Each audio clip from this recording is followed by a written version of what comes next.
2030 컨퍼런스를 잘 마쳤습니다.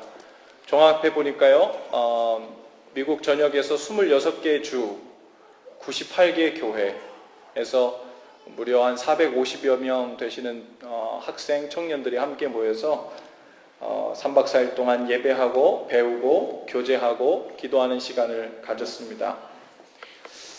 우리의 가치를 어디에 두어야 할지, 그리고 그리스도인의 정체성을 어디에 두고 이렇게 혼란스러워져 가는 많은 가치들 속에서 중심을 잡아야 될지 참 힘든 이 세상에서 세 번의 주제 특강이 아주 탁월하게 좋은 방향성을 제시해줬고요.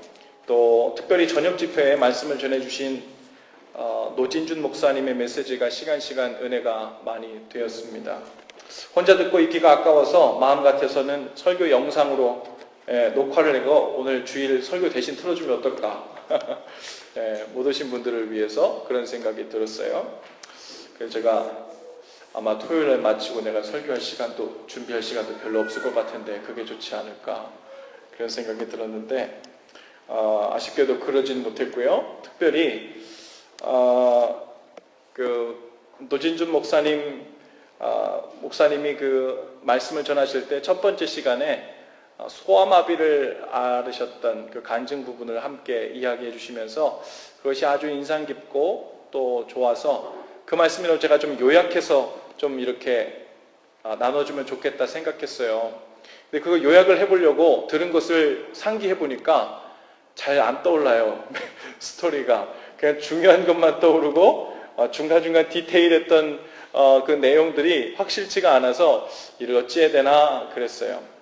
그러다가 마침 페이스북을 보게 됐는데 페이스북에요. 글쎄 어떤 분이 그분의 설교집 가운데 있었던 제가 들었던 그 간증 부분만 딱 잘라가지고 쉐어 공유해놨던 것이 눈에 갑자기 들어왔습니다.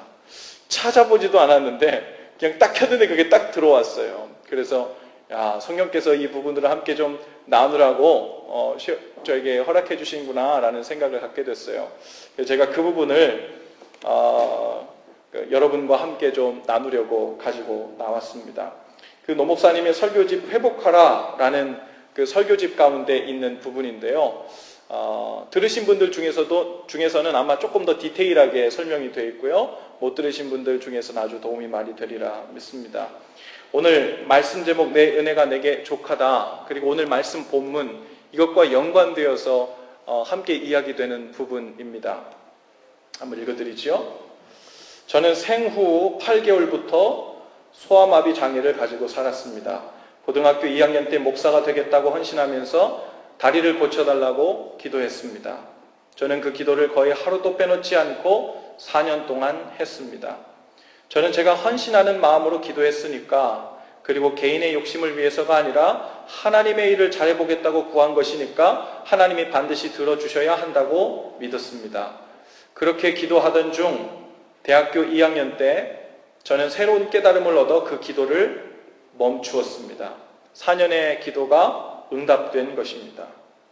미국에 있을 때였는데 한 번은 길을 가다가 한 미국 교회에서 신유 집회가 있다는 광고를 보게 되었습니다. 그러니까 치유 집회죠. 저는 그 광고를 보고 집회에 꼭 참석해서 기도를 받고 싶었습니다. 그래서 참석했습니다. 30여 명쯤 되는 교인들 대부분이 연세가 많으신 어르신이었고 저만 어린 대학생이었습니다. 5명의 미국 목사님이 강대상 위에 의자를 놓고 앉아서 사람들이 한 사람씩 위로 올라오면 순서대로 머리에 손을 얹고 간절하게 기도해 주었습니다.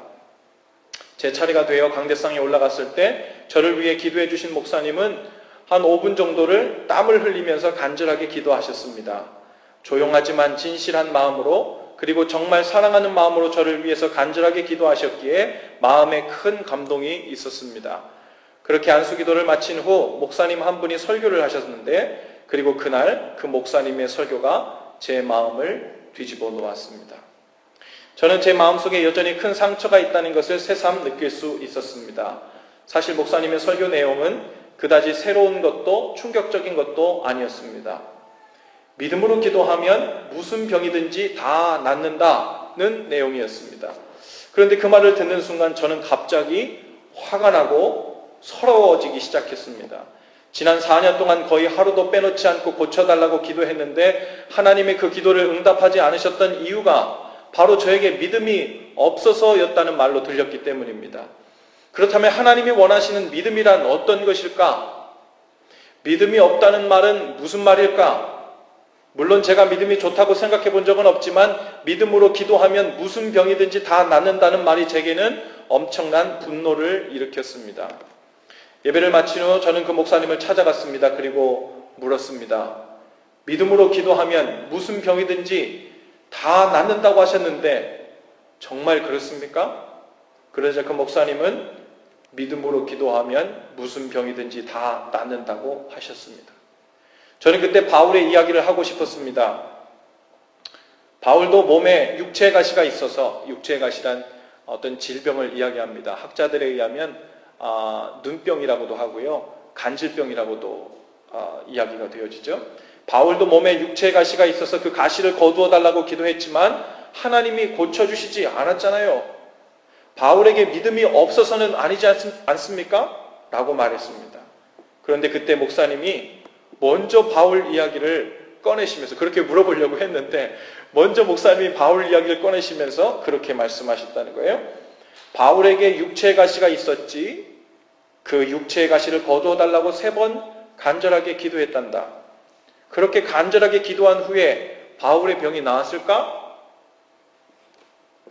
그렇게 이 목사님에게 물어본 거예요. 저는 낫지 않았다고 대답했습니다. 그러자 목사님은 바울의 병이 나았다고 했습니다. 제가 낫지 않았다고 다시 말하니까 바울의 병은 기도로 나았다고 다시 말씀하시면서 이렇게 설명하셨습니다. 바울은 육체의 가시 때문에 복음을 전하고 하나님의 사람으로 살아감에 큰 장애와 어려움을 경험했지. 그래서 그는 하나님 앞에서 육체의 가시를 거두어 달라고 3번이나 간절하게 기도했는데 하나님이 그 기도를 듣고 응답해 주셨어. 바울이 받은 계시가 너무 크기 때문에 교만하지 않도록 그 몸에 육체의 가시를 두었다는 것이 하나님의 응답이었단다. 바울은 그를 향한 주님의 은혜가 족하다는 응답을 받았고 그 응답 끝에 바울은 내가 약할 그때가 곧 강함이라. 오히려 그 약함을 인해 하나님에게 감사한다 라고 고백을 했지. 맞습니다. 그랬더니 이런 깨달음 후에 바울은 육체의 가시를 거두어 달라는 기도를 또 했을까? 하고 그 목사님이 물으신 거예요. 하지 않았을 겁니다. 그러면 바울의 병이 나은 거다. 그는 그 육체의 가시가 복음 전파와 제자의 삶에 방해가 된다고 생각해서 거두어 달라고 기도했지. 그런데 사실은 그것이 바울을 약하게 하심으로 은혜를 의지하도록 하고 교만해지지 않도록 하심이라는 하나님의 뜻을 깨닫고 난 후에 그것을 거두어 달라는 기도를 다시는 할 필요가 없어진 거야. 그 육체의 가시가 이제 바울에게는 더 이상 병이 아니라 하나님이 사용하시는 수단일 뿐이었지. 그러니까 그의 병은 나은 거다. 비록 불편함은 여전히 남아 있었지만 그 때문에 괴로워하지도 자기가 불행하다고 생각하지도 않았을 거야. 하나님의 뜻을 알았으니까. 바울에게는 병이 낫는 것보다 하나님의 뜻에 순종하며 사는 것이 더 큰 목적이고 소원이었으니까. 그날 제 병도 나았습니다. 저는 그날 이후로 한 번도 하나님에게 제 병을, 제 다리를 고쳐달라고 기도한 적이 없었습니다. 물론 지금도 하나님이 원하면 고쳐주실 수 있다 믿고 있고 지금도 장애로 인한 불편은 자주 느끼고 살고 있지만 말입니다. 하나님의 계획과 뜻을 깨닫고 믿음으로 그 하나님의 계획을 신뢰할 수 있게 되면서 저에게 장애는 하나님을 온전히 의지하게 하는 은사가 되었습니다. 하나님의 선하심을 믿기에 저를 사용하시기 위해 제 몸에 장애를 두셨다는 사실도 받아들이기로 했기 때문입니다. 믿음이란 하나님의 계획과 선하신 의도를 믿고 신뢰하고 맡긴다는 것을 의미하지 된다 낫는다 반드시 성공한다 그것을 반복함으로 자신의 욕심과 필요를 채우는 수단을 믿음이라고 이야기하지 않습니다. 목사님께서 주강사로 2040 컨퍼런스에 오신다는 이야기를 들었는데 이분이 소아마비를 앓고 계셨던 장애인이시라는 것은 제가 목사님께서 단에 오르시는 모습을 보고야 처음 알게 됐어요. 작년에는 제가 컨퍼런스 대회장으로 섬기느라고 강사님들과 교제할 시간이 전혀 없었는데요. 올해는 협력교회 목사로 아무 잡 디스크립션 없이 그냥 참여만 하다 보니까 대회장님이 이렇게 할 수 없는 강사님들 인도하고 또 안내해드리고 식사할 때 같이 식사해드리고 그러한 일들을 도맡아서 하게 되었습니다. 마지막 날 저녁 집회 전에 노 목사님하고 저하고 둘이 그 강사 대기실에 있게 되었어요. 그래서 제가 조심스럽게 이렇게 목사님께 말씀드렸습니다. 노 목사님 어떻게 생각하실지 모르겠어요. 혹 신뢰가 되는 말씀일지도 모르겠지만 목사님께서 매 시간 말씀을 전하시려고 지팡이를 짚고 절뚝거리시면서 계단을 한 걸음 한 걸음 힘겹게 오르실 때 마치 그 뒷모습을 보고 야곱이 환도뼈가 부러져서 절름거리는 장면이 오버랩되었습니다. 아마도 제가 상상하는 것보다 목사님은 훨씬 더 이로 인해서 불편하고 힘든 삶을 살아오셨을 것으로 생각됩니다. 그런데 그 야곱이 하나님의 천사와 씨름하다가 환도뼈가 부러져서 그 후로 다리를 절게 되었지만 불편하게 다리를 절 때마다 그 하나님의 천사와 만난 그 순간에 자기의 이름 야곱이 이스라엘로 변하게 된 그 순간을 늘 떠올리고 리마인더로 삼고 하나님 앞에서 살게 된 아주 증거로 표징으로 살았을 것 같습니다. 그런데 마치 목사님께서 힘겹게 한 걸음 한 걸음 단으로 오르시는 뒷모습을 보는데 목사님께서 저걸리니 아마 제가 상상하는 것 이상으로 불편하고 힘든 나날을 지내왔을 거로 생각은 되지만 아마 그 힘겹게 한 걸음 한 걸음 말씀을 전하기 위해서 단을 오르실 때마다 그렇지 하나님께서 나에게 이런 은혜의 증거, 이런 소명의 증거를 주셔서 이 일을 감당하게 하셨지 라는 그 리마인더로서 계속해서 눈에 보이는 증거가 목사님의 삶 가운데 보여지는 것 같습니다. 정말 그냥 하는 말이 아니라 저는 솔직히 목사님 모습 뒷모습에서 오르시는 모습 보면서 부러웠습니다.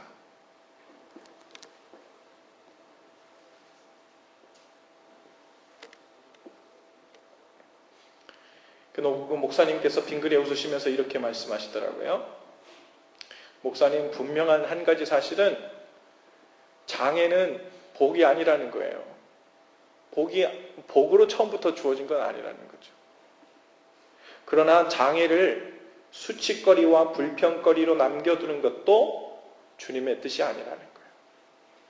그것을 통해 주님의 은혜가 흘러갈 수 있도록 하는 것, 그것이 중요하고 그것이 주님께서 모든 장애를 가진 이들에게 원하시는 것일 것입니다. 여러분, 바울도 장애가 있었죠? 육체의 가시가 있었습니다. 야곱도 장애가 있었어요. 그리고 이 노 목사님도 장애를 가지고 살고 계십니다. 분명 많이 불편하고 힘겨운 짐처럼 지고 있는 십자가일 것입니다. 하나님의 은혜를 받았다면 분명 이전보다 삶이 더 나아지고 회복되고 건강해지고 강해져야지는 것이 당연해 보이는데 오히려 치명적인 이런 약함을 그대로 가지고 살아가는 인생, 그러면서도 하나님의 종이라고 사역자라고 능력의 종이라고 쓰임받고 있다고 하나님의 자녀라고 이야기할 수 있을 것인가? 라는 이런 질문과 고민이 우리 가운데 생겨날 수 있습니다. 바울도 그리고 이 노 목사님도 처음엔 그렇게 생각했던 거예요. 내가 하나님의 자녀가 되었고 하나님의 일을 하는 종이고 사역자인데 당연히 모든 그 불편함들은 제거해 주셔야 되는 것 아닌가? 그게 맞는 거지. 그렇게 생각하셨죠. 그런데 주님의 생각은 달랐어요. 바울이 주님께 이 육체 가시를 제거해달라고 3번이나 구했는데 주님께서 바울에게 주신 음성은 무엇이냐면 오늘 본문 9절 말씀, 내 은혜가 내게 족하도다. 이는 왜냐하면 내 능력이 약한 데서 온전하여지기 때문이다. 저와 여러분에게도 분명 눈에 보이는 장애, 보이지 않는 장애가 있습니다. 인생 가운데 불편하게 절룩이는 부분들이 있지요. 굳어진 다리처럼 힘겹게 짐처럼 끌고 다니는 그러한 인생에 보이고 보이지 않는 장애, 불편함들이 있습니다. 인생에 그러한 약한 부분이 있는 거예요. 남에게 보이고 싶지 않아서 피하고 감추고만 싶은 장애가 있습니다. 어떤 분에게는 그것이 마음의 병일 수 있어요. 어떤 분에게는 자녀일 수 있고 배우자일 수 있고 부모일 수 있습니다. 어떤 분에게는 가정 환경일 수 있고 잊고 싶은 과거의 한 대목일 수도 있습니다. 어떤 분은 재정적으로, 어떤 분은 관계 부분에서, 어떤 부분에게는 육신의 건강이 바로 그 약함, 그 장애, 그 절룩거리는 마비된 다리 같을 수 있습니다. 마치 소아마비처럼 굳어져서 더 이상 쓸모없게 된 내 삶의 영역이며 내 삶을 고통스럽게만 하는 것이라고 생각되는 우리 인생의 부분이 모두 있습니다. 그렇게 기도하고 치료해달라 구했는데도 하나님께서 여전히 그것을 고쳐주시지 않고 그대로 두고 있는, 때로는 이해가 되지 않는, 내가 믿음이 없어서인가? 내가 여전히 죄를 지어서인가? 아직 내가 하나님의 자녀답지 못해서인가? 여러 가지 생각을 하게 할 정도로 이해가 되지 않는, 때로는 원망스러운 장애가 있습니다. 마음의 장애이든 육신의 장애이든 장애는 분명 고통스러워요. 복이라고 볼 수 없죠. 분명 누구라도 갖기 싫어하는 약함입니다. 수치스럽고 불편한 거예요. 그것이 해결되지 않는 한 내 인생은 결코 행복해질 수 없을 것이라고 생각될 수 있습니다. 그러나 그 약함을 불평거리, 수치거리, 골칫거리로만 방치해두지 않고 하나님 앞으로 가지고 나가 그분의 처분에 믿음으로 맡긴 삶을 다 사실 수 있기를 바랍니다. 하나님은 우리의 약함을 고쳐주시지 않으면, 하나님께서 고쳐주시지 않으면 우리는 그냥 참고 견디는 수밖에 없지, 이런 말을 하고 있는 게 아니에요. 하나님께서 우리의 장애와 고통을 대수롭지 않게 생각한다는 말씀도 아닙니다. 진정한 강함, 진정으로 우리가 구해야 되는 것, 여러분, 그것은 가난했던 사람이 부자가 되고 모든 육신의 질병이 나음을 얻고 부족한 것이 없는 상태로 되어지는 것이 아닙니다. 믿는 자가 진정으로 갈망해야 할 강함, 그것은 주님의 은혜가 우리를 떠나지 않고 머무는 것인 줄로 믿습니다. 그래서 주님은 우리의 모든 약함을 아시고 그것에 대한 기도를 들으셨지만 어떤 약함들은 고쳐주시기도 하고 어떤 약함들은 주님의 그 섭리의 때까지 유보하시고 그냥 두시기도 하시는 줄로 압니다. 그것이 우리로 하여금 주님의 은혜 안에 머물도록 하는데 더 유익이 되기 때문에 그래요. 목사님과 둘이 얘기하면서 그런 이야기를 했어요. 솔직한 이야기로 아마 목사님께서 그러세요. 내가 이것을 다 낫고 부족함이 없게 되면 내가 더 헐헐 날면서 하나님의 사역을 잘할 수 있을 것 같지만 어쩌면 내가 하나님을 더 의지하지 않게 될 확률이 훨씬 더 많을 거라. 내가 나를 아는데. 저도 그랬어요. 저도 저를 압니다. 그래서 저도 제 가운데 있는 여러 모습의 장애와 약함들이 있습니다. 그러고 보니 그것이 너무 은혜입니다. 하나님의 은혜가 우리 가운데 머물도록 하게 하시는 전름. 여러분, 컨퍼런스 중에 찬양을 인도해 주셨던 그 예수전도단의 심영진 전도사님과도 교제할 기회가 있었는데 찬양 시간에 청년들이 반응이 어땠냐고 하고 제가 물어봤더니 전도사님께서 뭐 동부에서도 찬양 인도 해봤고 서부에서도 해보고 한국에서도 지역적으로 이렇게 해보고 또 유럽이나 다른 데서도 찬양 인도를 해봤지만 시카고에서 예상 외로 반응이 뜨겁고 간절함이 있고 사모함들이 있어서 찬양 인도하기가 훨씬 수월하고 아주 단시간에 깊은 은혜 가운데로 들어갈 수 있었다 그래요. 일례로 한국에서 소위 이렇게 잘 사는 좀 부촌에 있는 교회들의 청년 찬양 인도를 가게 되면 그런 데는 마치 세련되게 잘할 것 같은데 정반대라는 거예요. 안 모인대요. 사람들이 안 모여요. 그리고 모여도 이렇게 와서 방방 뛰면서 찬양하는 건 상상도 하지 못한대. 간신히 박수 치는 것들도 열정이 없다는 거예요. 사모함이 아쉬운 게 없다는 게 아쉬운 게. 여러분, 이런 형편에서 우리에게 부족함 없이 부요함만 주시는 것이 과연 복일까, 은혜일까, 그런 생각을 하게 돼요. 우리의 믿는 자들의 소원은 단순히 내가 믿기 전보다 더 강해지는 것, 또 성공하는 것, 문제를 해결할 능력이 생기는 것, 그게 되어서는 안 된다는 거예요.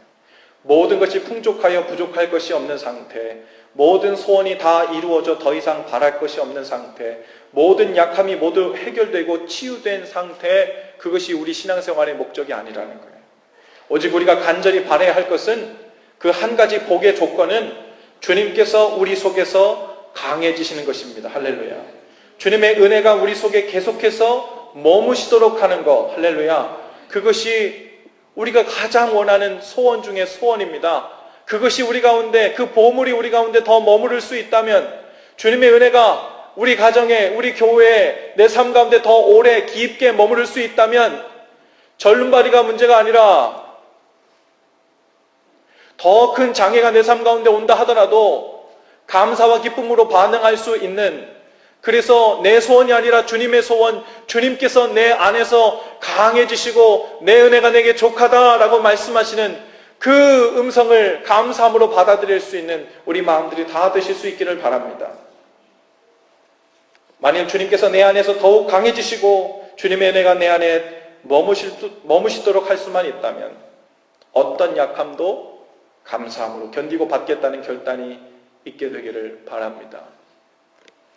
여러분,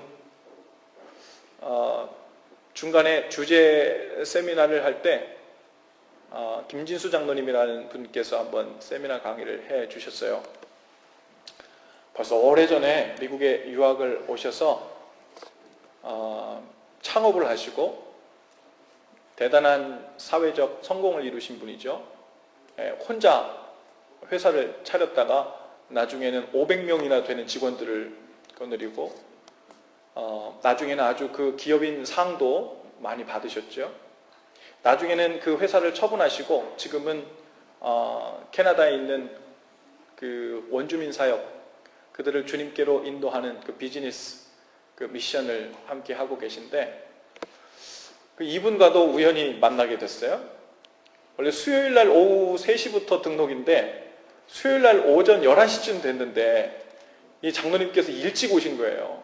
그 스태프들이 막 하고 있는데 강사들 중에 오늘 할아버지 한 분이 오셔가지고 저 로비에 앉아 계세요. 멀찌감치 가면서 점심을 먹으러 나가던 길이었는데 어디서 많이 본 분 같아요. 보니까 포스터에서 본 분 같은데. 그래서 혹시 오늘 이번에 강의하러 오신 장로님이신가요? 그랬더니 맞다 그래요. 혹시 점심을 먹을 방법이 없으세요? 오늘 라이드도 없으시고 여기서 지금 점심을 제공해 주는 것도 아니고 그러십니까? 그랬더니 맞대요. 그래서 괜찮으시면 저희랑 같이 식사를 나가시겠어요? 그래서 이제 그렇게 모시고서는 같이 점심 식사를 하면서 이런저런 이야기를 하게 됐어요. 거기서부터 이제 장로님께서 말씀을 많이 해주셨어요.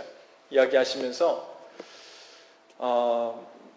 그 기업을 하시면서 마음속에 생각이 들었던 건 그거래요. 점점 그 기업이 커지면서 마음에 든 것은 리더라고 강할 필요는 없는 거구나.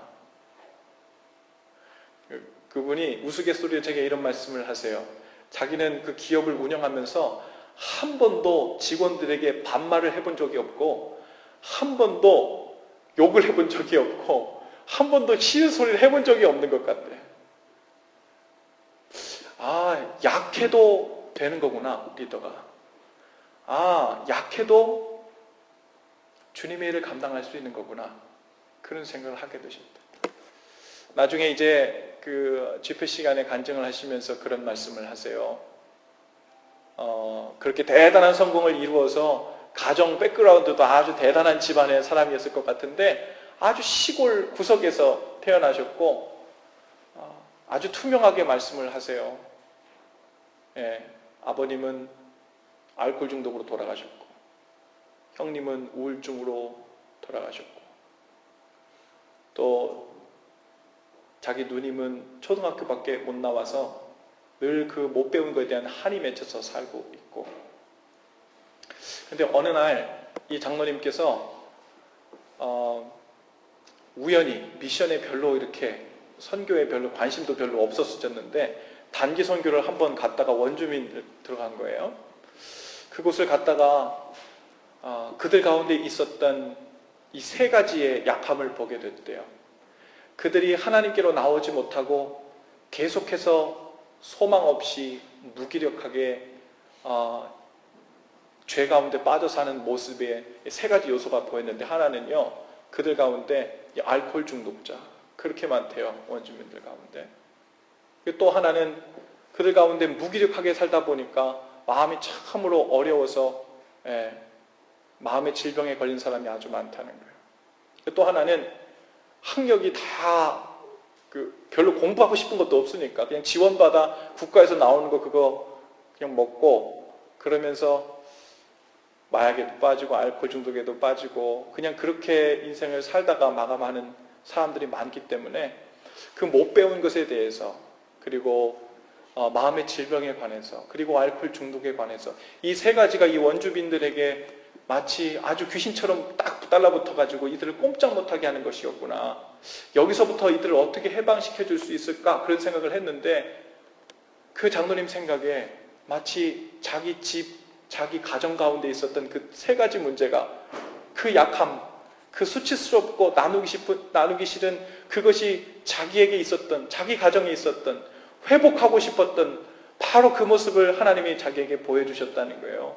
그래서 이 원주민들에게 있었던 이 세 가지 모습을 회복시켜주고 싶어서 지금 이제 원주민 사역으로 선교사로 들어가신 지가 이제 5년 정도 되셨고 나머지 생 20년을 그 원주민 사역에 헌신하시고 사시기로 하셨다고 말씀하시더라고요. 약함 감추지 않아도 되고 약함 그것이 꼭 강해져야 믿음 좋은 것 아니고요. 그 장애, 그 모든 것이 다 해결되어야만 주님의 대단한 일이 이루어지는 것이 아니라는 거예요. 그것을 끌어안고 있지만 때로는 그것이 치유되지도 회복되지도 않았지만 그 약함을 주님 앞에 맡기고 하나님의 일하심의 통로로 쓰임받을 때 주께서 우리를 사용하시고 우리의 삶을 통해 영광 받으시는 줄로 믿습니다. 여러분들은 어떤 약함 가지고 계세요? 여러분들은 어떤 장애를 가지고 있습니까? 굳어버린 다리처럼 힘겹게 그것을 끌고 다니면서 이렇게 살아도 사는 것입니까? 이렇게 불편한데 꼭 이 다리를 제가 끌고 다녀야 되겠습니까? 의미가 있습니까? 주님 앞에서 우리는 수도 없이 이런저런 모양으로 불평도 하고 원망도 하고 절망도 하면서 주님 앞에 나아갑니다. 그리고 해결책 하나는 이 약함에서 벗어나고 이 약함이 강해지고 이것이 치유될 때에만 나에게 소망이 있다고 주님께 나아가요. 그런데 우리가 어느 단계에 와 있는지 모르지만 오늘 하나님께서 우리 가운데 있는 약함을 주님 앞에 올려놓고 또한 사용하시기를 바라고 계신 줄로 믿습니다.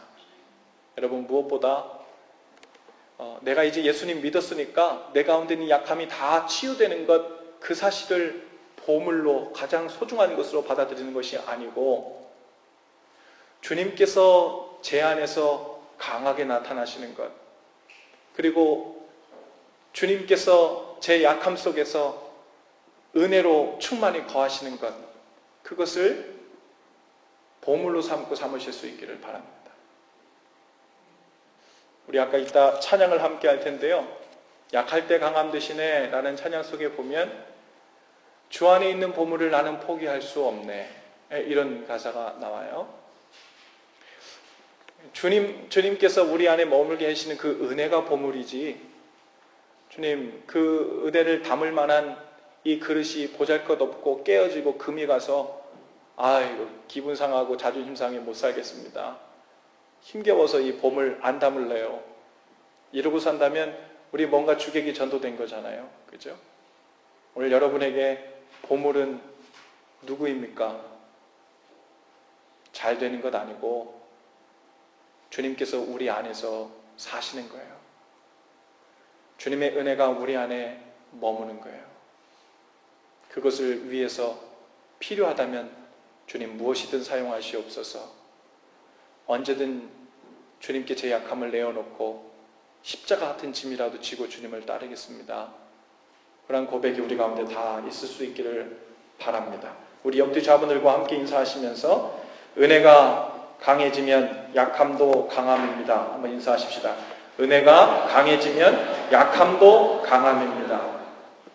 사도 바울의 오늘 한 그 고백이 우리의 고백이 또한 되기를 바랍니다. 9절 후반절 그러므로부터 시작해서 10절까지 우리 한 목소리로 좀 다 같이 한번 읽어볼까요? 네, 그러므로부터요. 시작. 그러므로 도리어 크게 기뻐함으로 나의 여러 약한 것들에 대하여 자랑하리니 이는 그리스도의 능력이 내게 머물게 하려 함이라.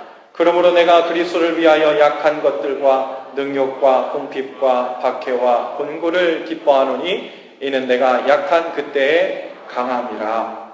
아멘. 우리 한 번 더 옆뒤 한번 인사하십시다. 약함을 자랑합시다. 네, 한번 자랑해 보세요. 내 약함이 더 강하거든, 내게 더 세거든, 내 거에 비하면 너 막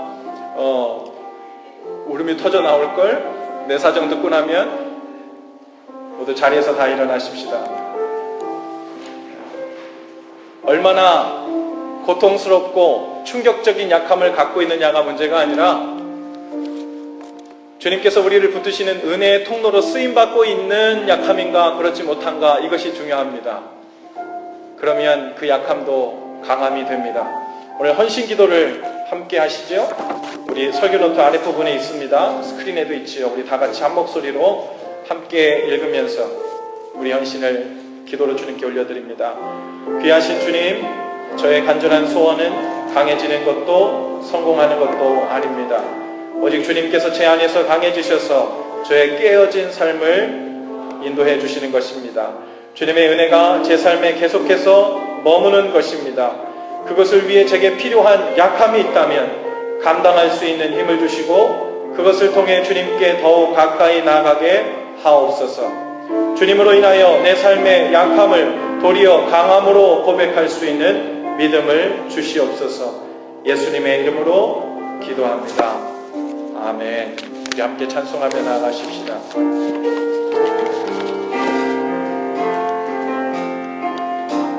약할 때 강함 되시네, 약할 때 강함 되시네, 나의 보배가 되신 주 나의 모든 것, 주 안에 있는 보물을 나는 포기할 수 없네, 주 나의 모든 것. 한 번 더 고백할 때 약할 때 강함 되시네, 약할 때 강함 되시네, 나의 보배가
고백하십시다.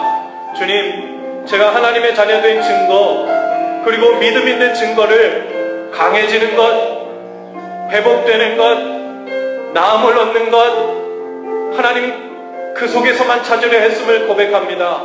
주님, 저에게 이제 진짜 보물은 바로 주님이십니다.